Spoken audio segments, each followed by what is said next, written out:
Surgery பண்ணாங்க. அது மறுபடியும் சர்ஜரி பண்ண வேண்டியதாக போச்சு. அதில் ஒரு 4-5 லட்ச ரூபா போயிடுச்சு. சில நண்பர்களும் அவங்கெல்லாம் எனக்கு ஹெல்ப் பண்ணினாங்க. நான் குறிப்பிட்டு சொல்ல வேண்டியது திரு ரஜினிகாந்த் அவர்கள். என்னால் உங்களுக்கு இது மாதிரி நடக்கக்கூடாதுயா, நீங்கள் உடனே உங்கள் பேங்க் அக்கௌண்ட்டு எனக்கு அனுப்புங்க அப்படின்னு சொல்லி பேங்க் அக்கௌண்ட் நம்பரை வாங்கி என்னோட அக்கௌண்ட்டில் 1 லட்சம் ரூபா போட்டார். ரோட்டரியில் நான் பிரசிடெண்ட்டாக இருந்தேன். அதுபோல் ரோட்டரியை பற்றி பேசுறதுக்காக என்ன கவர்மெண்ட் ஆஃப் இந்தியா என்ன சிக்காகோ, அமெரிக்காவில் சிக்காகோவுக்கு அனுப்பிச்சாங்க. அங்கே 3000 பேர், உலகத்திலிருந்து வந்த 3000 பேரில் இந்தியாவிலேருந்து வந்த நான் ஒருத்தன் தான். இவ்வளோலாம் இருந்தோம். எல்லாமே நான் வந்து சொல்லும்போது சொல்லுவோம், நல்ல படங்கள் ஏன் தயாராகிறது இல்லை, நல்ல படங்கள் எடுக்கணும் அப்படிம்போம். ஆனால் நல்ல படங்கள் எடுத்ததுன்னா அவன் கதி இதுதான், என்னோட கதி. தமிழ்நாட்டில் ஃபுல்லாக தியேட்டரை புக் பண்ணி நான் தான் படத்தை ரிலீஸ் பண்ணினேன். ரூபா கொடுத்து ரிலீஸ் பண்ணேன் எல்லா தியேட்டருக்கும். அதானது அவ்வளவு தூரம் நிறைய நம்ம முதலமைச்சர்களெல்லாம் பார்த்துருக்கோம். இவ்வளவு துணிச்சலோட வேலை பண்ண ஒரு முதலமைச்சரும் கிடையாது. இந்த படத்தை யாருக்கும் கொடுக்காதீங்க மோகன், நான் வாங்கிக்கிறேன். நான் வந்து ஜெயா டிவிக்கு வாங்க சொல்கிறேன், நீங்கள் என்ன எதிர்பார்க்குறீங்க அப்படின்னாங்க. நான் சொன்னேன்,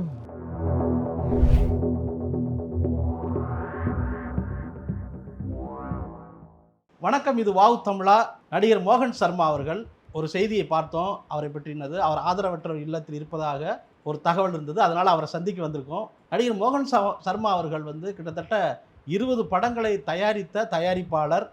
தலை சிறந்த இயக்குனரான திரு சேதுமாதவன் அவர்களுடைய 8 திரைப்படங்களில் அருமையான கதாபாத்திரங்களில் நடித்து ரசிகர்களின் மனதை கவர்ந்தவர். தமிழ் சினிமாவில் நம்ம கிராமம் என்ற திரைப்படத்தை இயக்கி தேசிய விருதுகள் உட்பட தமிழ்நாடு அரசின் விருதையும் வாங்கியவர் திரு மோகன் சர்மா அவர்கள். இவ்வளவு ஒரு செல்வாக்கும் பின்னணியும் உள்ள திரு மோகன் சர்மா அவர்களுக்கு என்ன நடந்தது என்பதை அவரோடு சென்று பேசுவோம். வணக்கம் சார், உங்களை சந்தித்ததில் மகிழ்ச்சி சார். வணக்கம். மன்னிக்கணும் சார், நீங்கள் நிறைய படங்களில் சீரியல்களில் தொடர்ந்து நடிச்சிட்டு இருந்தீங்க. ரசிகர்களுக்கு பெரிய அறிமுகமான ஒரு செலிபிரிட்டியாக இருந்தீங்க. திடீர்னு உங்களை பற்றின இப்படி ஒரு செய்தி வந்தது, ஒரு எல்லாருக்கும் அதிர்ச்சியாக இருந்தது. நான் உண்மையிலே நாங்கள் அதுக்கு பதறிட்டு வந்து பார்க்க. அதில் 2 விஷயம். ஒன்று வந்து எனக்கு ஒரு மேஜர் சர்ஜரி ஆகிப்போச்சு. சரிங்க. இந்த அக்கிலிஸ் ஹீல்பாங்க, இந்த ஹீலில் சரிங்க ஸ்பர்ம்பாங்க, ஒரு க்ரோத். அந்த க்ரோத்தை வந்து எடுக்கணும், நடக்க முடியாமல் ரொம்ப வலிக்க ஆரம்பித்ததுமே அந்த க்ரோத்தை எடுத்துடணுங்கிறதுக்காக சர்ஜரி பண்ணாங்க. அது மறுபடியும் சர்ஜரி பண்ண வேண்டியதாக போச்சு. அதில் ஒரு 4-5 லட்ச ரூபா போயிடுச்சு. அதுக்கப்புறம் வந்து என்னோட சாதாரண லைஃப்பில் வந்து நான் டே டு டே லைஃப்பில் எனக்கு மெடிசின்ஸ் தேவைப்படுது. வெர்டிகோ இருக்குது, ஹைப்பர் டென்ஷன் இருக்குது, டயபெட்டிஸ் இருக்குது. இதுக்கெல்லாம் வந்து செலவு தேவைப்படுது. ஒரு ஸ்டேஜில் வந்து அது என்னால் வந்து மீட் பண்ண முடியலை. சில நண்பர்களும் அவங்கெல்லாம் எனக்கு ஹெல்ப் பண்ணினாங்க. நான் குறிப்பிட்டு சொல்ல வேண்டியது திரு ரஜினிகாந்த் அவர்கள். அவர் என்னோட நிலைமையை தெரிஞ்சு அவர் எனக்கு ஃபோன் பண்ணி, ஐயா உங்களுக்கு என்ன ஆச்சு, ஏன் இப்படி ஆச்சுன்னு கேட்டு, நீங்கள் உங்களுக்கெல்லாம் இப்படிலாம் வரக்கூடாது, நீங்கள் வந்து நல்ல செல்வந்தராக இருந்தவர், நிறைய நல்ல படங்கள்லாம் பண்ணவர், என்னால் உங்களுக்கு இது மாதிரி நடக்கக்கூடாதுயா, நீங்கள் உடனே உங்கள் பேங்க் அக்கௌண்ட்டு எனக்கு அனுப்புங்க அப்படின்னு சொல்லி பேங்க் அக்கௌண்ட் நம்பரை வாங்கி என்னோட அக்கௌண்ட்டில் 1 லட்சம் ரூபா போட்டார். 1 லட்சம் ரூபா. A friend in need is a friend in deed அப்படிம்பாங்க ஆங்கிலத்தில்.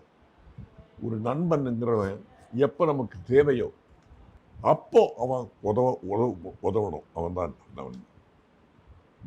ரஜினிகாந்தை பற்றி நான் பேசுகிறதுக்கு இல்லை, அவர் உலகமே வந்து அவரை பாராட்டுது, அவரை பற்றி தெரியும். ஆனால் என்னை பொறுத்தவரையில் அவர் எனக்கு தெய்வம் மாதிரி, கடவுள் மாதிரி. அந்த நேரத்தில் வந்து எனக்கு உதவி, என்னோட டிக்னிட்டி மகளே அதை உண்மையிலேயே காப்பாற்றினவர் ரஜினிகாந்த். இன்னும் என்னோடய ஃப்ரெண்ட்ஸு, என்னோட ரிலேஷன்ஸு, அவங்கெல்லாம் வந்து எனக்கு சில உதவிகள்லாம் செஞ்சாங்க. அந்த ஏசி போட்டிருக்கிறது, இந்த இங்கே இருக்கிற இந்த ரெஃப்ரிஜரேட்டர், இதெல்லாமே வந்து அந்த டிவி, இதெல்லாம் வந்து ஓரளவு ஸ்பான்சர் பண்ணி என்னோடய ஃப்ரெண்ட்ஸு அவங்கெல்லாம் செஞ்ச விஷயம். ஸோ இது வந்து நான் இந்த இடத்துக்கு பேர் நந்தியம்பாக்கம். மெட்ராஸ்லேருந்து வரும்போது கொரட்டூர் தாண்டி ரைட்டுக்கு டர்ன் பண்ணி வர வேண்டிய இடம். இது ஒரு சின்ன கிராமம். இந்த இடம் வந்து இதுக்கு விருத்தாசிரம், இந்த இடத்துக்கு பேர் ஜெயின் விருத்தாசிரம். விருத்தர்கள்னால் வயசானவங்க தங்குற இடம். இங்கே எல்லாமே எனக்கு ஃப்ரீ. அது ஃப்ரீயாக இருக்கக்கூடிய ஒரு காரணம் வந்து நான் இதில் ரோட்டரியில் நான் பிரசிடெண்ட்டாக இருந்தேன். அதுபோல் ரோட்டரியை பற்றி பேசுகிறதுக்காக என்ன கவர்மெண்ட் ஆஃப் இந்தியா என்னை சிக்காகோ, அமெரிக்காவில் சிக்காகோவுக்கு அனுப்பிச்சாங்க. அங்கே 3000 பேர், உலகத்திலேருந்து வந்த 3000 பேரில் இந்தியாவிலேருந்து வந்த நான் ஒருத்தன் தான். அங்கே நான் அவங்களுக்கு பேசினேன், 1 மணி நேரம் பேசினேன், 24 பேஜ். எந்த ஆண்டு சார் இது? எந்த வருஷத்தில்? 2003. அப்போ இதெல்லாம் தான் என் பேக்ரவுண்டு. அப்போது எனக்கு என்ன இப்போ சொன்னால் 20 படம் எடுத்திருக்கேன், ப்ரொடியூஸ் பண்ணியிருக்கேன். நான் ஒரு ப்ரொடியூசர், டைரக்டர், ப்ளேபேக் சிங்கர், அட்மினிஸ்ட்ரேட்டர்னு ஏன் சொல்கிறேன்னா, South Indian Film Chamber of காமர்ஸோட பிரசிடெண்ட்டாக இருந்திருக்கேன். இவ்வளோலாம் இருந்தும் எல்லாமே நான் வந்து சொல்லும்போது சொல்லுவோம், நல்ல படங்கள் ஏன் தயாராகிறது இல்லை, நல்ல படங்கள் எடுக்கணும் அப்படிம்போம். ஆனால் நல்ல படங்கள் எடுத்ததுன்னா அவன் கதி இதுதான், என்னோட கதி. 2 நல்ல படம் எடுத்தேன், கிராமம், நம்ம கிராமம், ரெண்டுமே நிறைய விருதுகள் வாங்கிட்டு. நம்ம கிராமங்கிற படம் வந்து 2 national award, state best film award இதெல்லாம் வாங்கிட்டு. சுகுமாரி அம்மாவுக்கு best actress award, national award கிடச்சிது. அது கேள்விப்பட்ட அன்னைக்கு முதலமைச்சராக இருந்த ஜெயலலிதா அம்மா அவங்க சுகுமாரி அம்மாவை கூப்பிட்டு, அவங்க ரொம்ப அவங்க ரொம்ப க்ளோஸ் ஃப்ரெண்டு. அந்த அம்மா வந்து அவங்கள சுக்கக்கான்னு தான் கூப்பிடுவாங்க. இவங்க வந்து அவங்கள அம்மு அப்படி கூப்பிடுவாங்க. அந்தளவுக்கு அவங்க க்ளோஸு. அப்போது அவங்க கூப்பிட்டு அவங்களையும் சச்சு, எம்என் ராஜம், மனோரமா அவங்களெல்லாம் கூப்பிட்டு அவங்கள பாராட்டி, அவங்களுக்கு சுகுமாரி அம்மாவை பாராட்டி நேஷ்னல் அவார்டு கிடச்சி, பெஸ்ட் ஆக்டர் அவார்டு கிடச்சி, பெஸ்ட் ஆக்ட்ரஸ் அவார்டு. அவங்களுக்கு ஒரு 25 பவுனில் ஒரு மாலையை அவங்களுக்கு அன்பளிப்பாக கொடுத்தாங்க. கொடுத்து அது மட்டும் இல்லாமல் அவங்கள்ட்ட வந்து எனக்கு, நான் மோகன் சர்மாவை அவர் படங்கிறத நான் கேள்விப்பட்டேன். நான் அவரை டெய்லி பார்ப்பேன். நான் வந்து வாக்கிங் முடிஞ்சு நடந்து வரும்போது, என்னோடய வீடு அம்மா வீட்டுக்கு நெக்ஸ்ட்டு வீடு. வாக்கிங் முடிஞ்சு நான் நடந்து வரும்போது இவங்க செக்ரட்டரியேட்டுக்கு போயிட்டுருப்பாங்க. குறிப்பிட்டு என்னை வந்து அந்த டிரைவரை தாண்டி என்ன இப்படிம்பாங்க, நானும் வணக்கம்பேன். அப்போ எனக்கு அது ரொம்ப, நான் ஒரு உண்மையை சொல்லப்போனால், இவங்க அந்த அம்மாவை பார்த்து எனக்கு மோகன்கிட்ட சொல்லுங்கள், இந்த படத்தை நான் பார்த்தே ஆகணும், எனக்கு 2 ப்ளூரேயில் 2 டிஸ்க்கு போட்டு கொடுக்க சொல்லுங்க அப்படின்னாங்க. நான் ராயப்பேட்டாவில் போய் அந்த ஹாஸ்பிட்டலுக்கு ஆப்போசிட்டில் ஒரு வட இந்தியக்காரன், ஒரு சின்ன பையன், எனக்கு பயம், வெளியே எங்கேயாவது போனால் யாராவது டக்குன்னு காப்பி எடுத்து ஏதாவது கொடுத்துருவான்ட்டு. அவங்க கூடயே உட்காந்து 3 மணி நேரத்தில் 2 எடுத்தேன். 110 நிமிஷம் 110 நிமிஷம் எடுத்து நேராக எடுத்துகிட்டு வந்து அன்றைக்கி ஈவினிங்லேயே அம்மாவோட பிஏ பொன்குன்றன், அவர் பேர் பொன்குன்றங்கிட்ட கொடுக்க சொன்னாங்க. கொடுத்தேன். அவர் நான் அவங்க அம்மாட்ட கொடுக்குறேன் அப்படின்னு சொல்லி என்னை அனுப்பிச்சார். மறுநாள் காலையில் 8 மணிக்கு எனக்கு ஃபோன், அம்மா வீட்டிலேருந்து ஒரு லேடி ஃபோன் பண்ணாங்க. வேறு அம்மா அவங்கள்ட்ட பேசணுங்கிறாங்க. நான் வந்து இன்னும் அப்போ பயந்து போயிட்டேன்னா, அம்மா பேசணுங்கிறாங்க ஃபோனில், நேராக பார்த்து நமஸ்காரம் நான் சொல்லியிருக்கோம், குறிப்பிட்டு பேசணுங்கிறாங்க. சொல்லும்போது வேறு படத்தை பார்த்துருக்காங்களே, என்ன சொல்ல போகிறாங்களோ அப்படின்னு. மோகன், நான் உங்கள் படத்தை பார்த்து ரொம்ப பாதிக்கப்பட்டேன் அப்படின்னாங்க. என்னம்மா நான் அதாவது தப்பு பண்ணேனா? இல்லை மோகன், உங்கள் ஊர் கோயம்புத்தூர் பக்கம்னு எனக்கு தெரியும். அங்கே அந்த கிராமத்தில் நடந்த ஒரு கதை நீங்கள் எடுத்திருக்கீங்க. 10 வயசு ஒரு சிறுமி.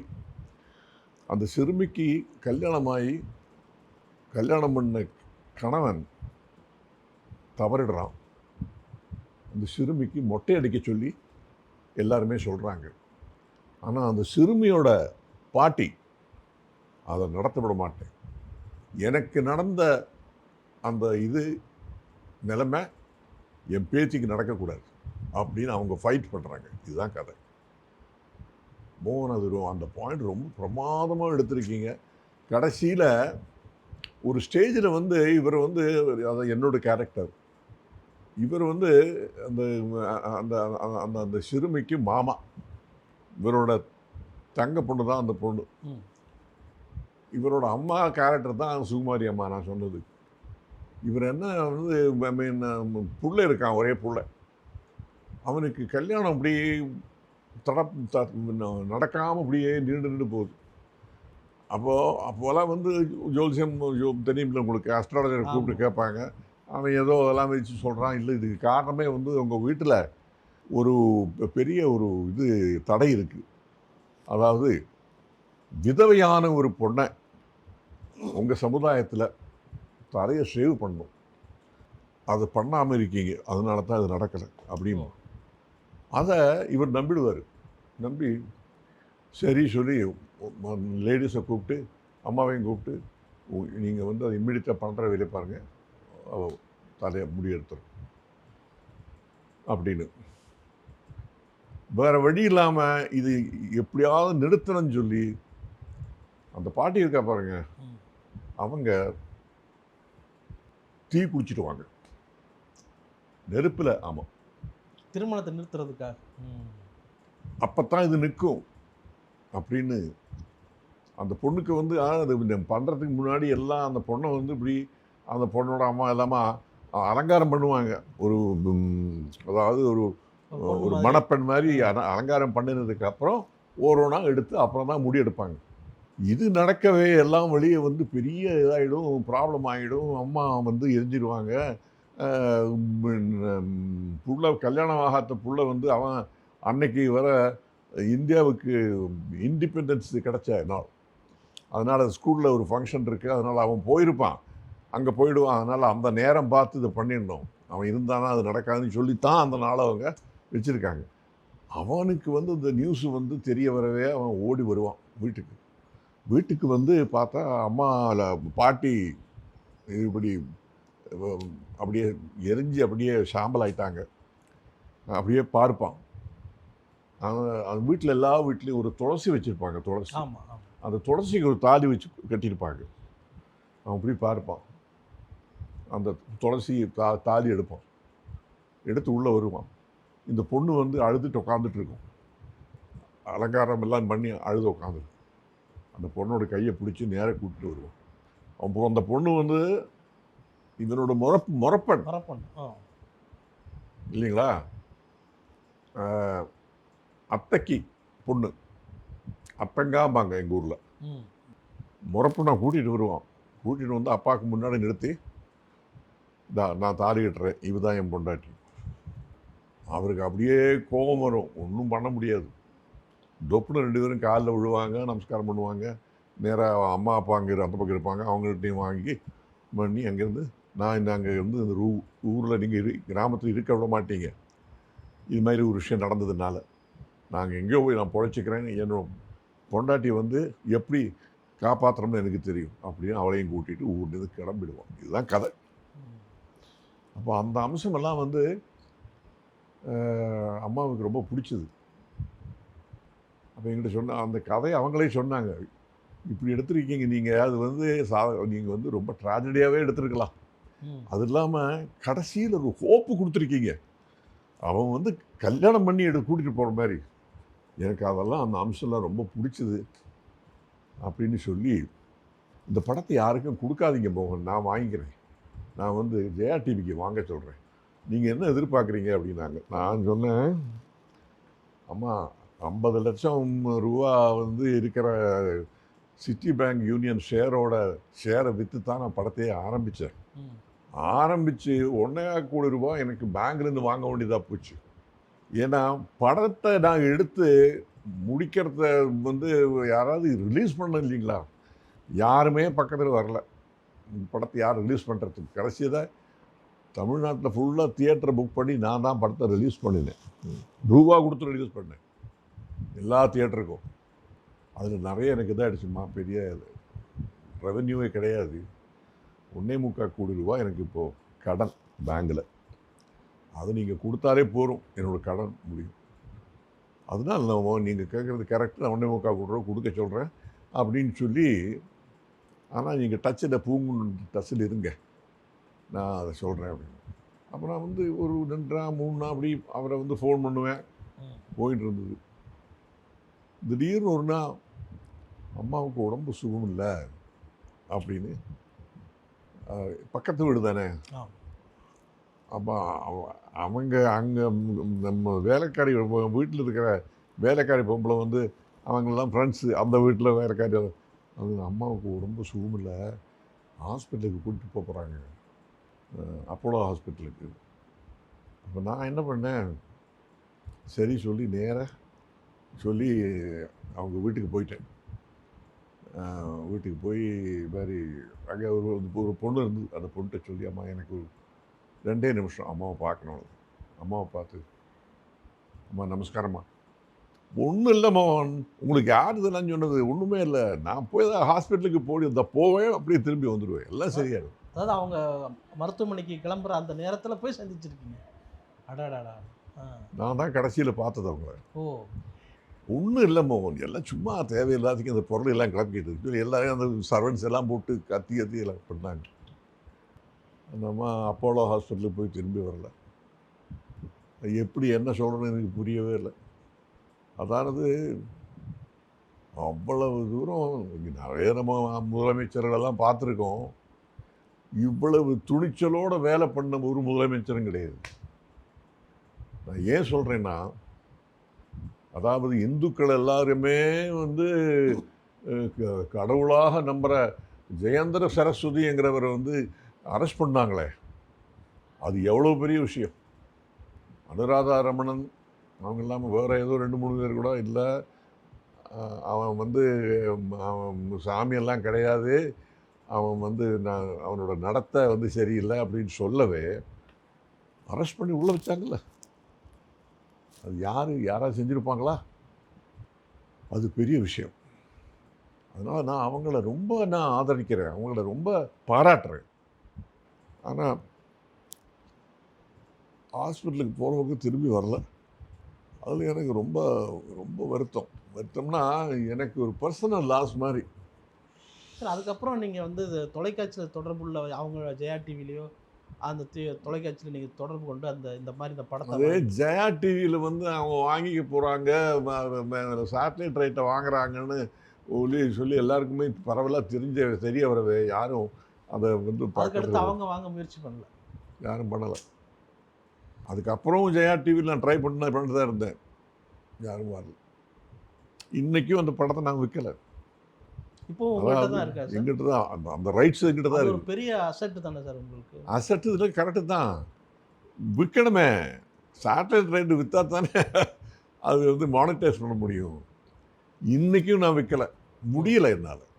நான் முயற்சி பண்ணாமல் இல்லை, பண்ணுற இடத்துலலாம் இல்லையே. ஜெயா டிவி ஏதோ வந்து ஒப்பந்தம் போட்டிருக்கேன். ஒரு ஒப்பந்தமும் கிடையாது சார். அது மாதிரி சொன்னாங்க, கரெக்டு தான், அம்மா சொன்னாங்க, ஆனால் அவங்க போயிட்டாங்களே, சரி இன்னும் விற்கலை சார். அப்படி ஃபிலிம் சேம்பரில் ப்ரெசிடெண்ட்டாக இருந்தேன், அங்கேயே சொல்லி பார்த்தேன், முடியலை. யாரும் வந்து முன் வரமாட்டேங்கிறாங்க, பயப்படுறாங்க. சரி, அப்போ வேறு ஒன்றும் வழி இல்லை.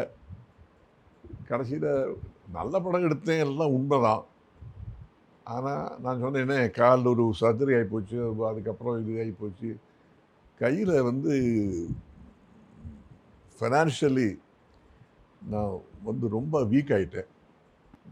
எனக்கு வந்து வெர்டிகோ, தலை சுற்றுறது, hyper tension, diabetes, daily insulin போடணும், இதுக்கெல்லாம் பணம் தேவைப்படுது, கையில் இல்லை. அந்த மாதிரி நிலைமையில் என்னோடய ஃப்ரெண்ட்ஸே வந்து இந்த இடத்த சஜஸ்ட் பண்ணாங்க. இது வந்து ரோட்ரி நிறைய பேர் வந்து இங்கே இந்த இதில் ட்ரஸ்ட்டில் மெம்பர்ஸாக இருக்காங்க. அவங்க நடத்துறது, அதனால் இங்கே எல்லாமே ஃப்ரீ. அதனால் இங்கே வந்து இதாக இங்கே இருக்கேன். இதுதான் சுருக்கமாக சொல்ல போகிறான் என் கதை. என்னோடய குடும்பம் வந்து சினிமா தான் என் குடும்பம். எல்லாருக்குமே நான் சொல்ல விரும்புகிறதே, நல்ல படம் எடுங்க, நல்ல படம் எடுக்கணும், நல்ல படம் யாரும் எடுக்கிறதில்ல அப்படின்னு சொல்லி அதை போய் நீங்கள் வந்து நம்பி நல்ல படமாக போய் எடுக்காதீங்க. யாராவது பெரிய ஸ்டார் வச்சு எடுங்க, ஏதாவது நடக்கும். என்ன மாதிரி நான் பைத்தியக்காரன், நான் வந்து ரொம்ப ரியலிஸ்டிக்காக அம்மா சொல்கிற அளவுக்கு அம்மா வந்து என்ன சொன்னாங்க, 2000 படம் பார்த்துருப்பேன் மோகன். ஆனால் உங்கள் படத்தை பொறுத்தவரை நம்ம கிராமம் வந்து நான் பார்த்த 10 ஆல் டைம் பெஸ்ட் அப்படின்னு லிஸ்ட்டில் நம்ம கிராமம் 5வது இடம். அடே 5வது படம் அப்படின்னு சொல்கிற அளவுக்கு 5வது படம் பெஸ்ட், ஆல் டைம் பெஸ்ட்டில் லிஸ்ட்டில். அப்போ அதெல்லாம் ரொம்ப பெருமையாக இருக்குது. பட் எனக்கு வந்து அதில் பெரிய ரெவன்யூ பாயிண்டில் நடக்கலை. கடைசியில் இதுதான் என் கதை. இங்கே வந்துட்டேன் சார். அப்படி சொல்லாதீங்க சார், ஒரு நிலைமை மாறும். கே. பாலச்சந்தர் சார்